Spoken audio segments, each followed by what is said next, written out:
सुप्रभात बच्चों, मैं पूनम रलन आज आपको पाठ संधि के विषय में बताने जा रही हूँ। इस पाठ में हम संधि के विषय में पढ़ेंगे और उसके भेद जानेंगे। स्वर, व्यंजन और विसर्ग संधि। बच्चों, संधि शब्द का अर्थ है मेल। व्याकरण में संधि शब्द पास पास के अक्षरों को आपस में मिलाने के लिए प्रयोग किया जाता है।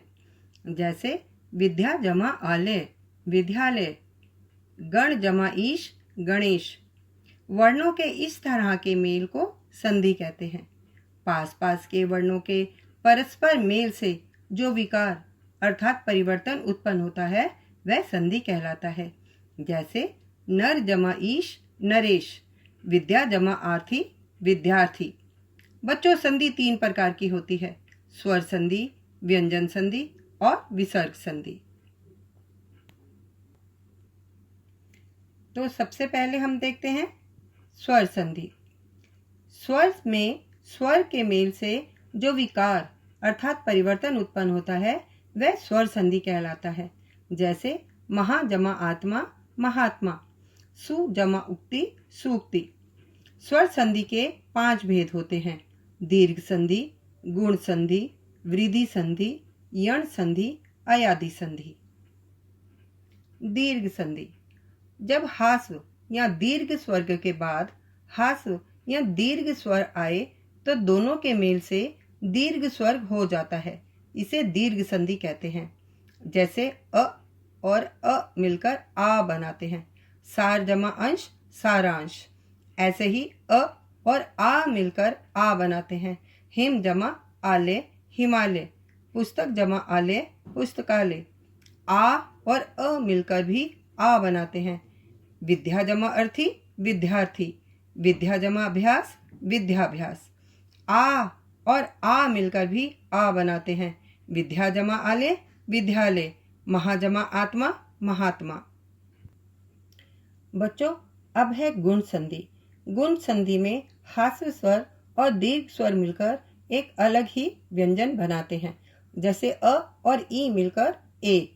नर जमा इंद्र, नरेंद्र। कवि जमा इंद्र, कवींद्र। ऐसे ही ई और ई मिलकर ई बनाते हैं। गिरी जमा ईश, गिरीश। मुनि जमा ईश, मुनीश। फिर ई और ई मिलकर भी ई बनाते हैं। मही जमा इंद्र, महींद्र। शची जमा इंद्र, शचींद्र। ई और ई मिलकर भी ई बनाते हैं। सती जमा ईश, सतीश। नदी जमा ईश, नदीश। वृद्धि संधि: अ, आ, ए और ए से मिलकर ए बनाते हैं। एक जमा एक, एक एक। सदा जमा एव, सदैव। अ और उ मिलकर ओ बनाते हैं। हित जमा उपदेश, हितोपदेश। पर जमा उपकार, परोपकार। अब है यण संधि। ई और ई ये मिलकर एक अन्य ही स्वर य बनाते हैं। अति जमा अधिक, अत्यधिक। अति जमा आवश्यक, अत्यावश्यक। अति जमा अंत, अत्यंत। उ और उ मिलकर भी एक अन्य स्वर व बनाते हैं। सु जमा आगत, स्वागत। सु जमा इच्छा, स्वेच्छा। अनु जमा अत, अन्वय। अनु जमा इत, अन्वित। अब है बेटा अयादि संधि। ए भिन्न स्वर के साथ मिलकर अय बन जाता है। चे जमा अन, चयन। ने जमा अन, नयन। ए भिन्न स्वर के साथ मिलकर आय बन जाता है। ने जमा अक, नायक। गए जमा इक, गायिका। ओ भिन्न स्वर के साथ मिलकर अव बन जाता है। भो जमा अन, भवन। पो जमा अन, पवन। ओ भिन्न स्वर के साथ मिलकर अव बन जाता है। पो जमा अक, पावक। भो जमा अक, भावुक। इस प्रकार बच्चों, अभी आपने स्वर संधि के बारे में जाना। अब हम आपको व्यंजन संधि के बारे में बताएंगे। व्यंजन का व्यंजन से या किसी स्वर से मेल होने पर जो परिवर्तन होता है उसे व्यंजन संधि कहा जाता है। जैसे सत्य जमा जन, सज्जन। जगत जमा ईश, जगदीश। इसी प्रकार अब हमारा तीसरा भेद है विसर्ग संधि।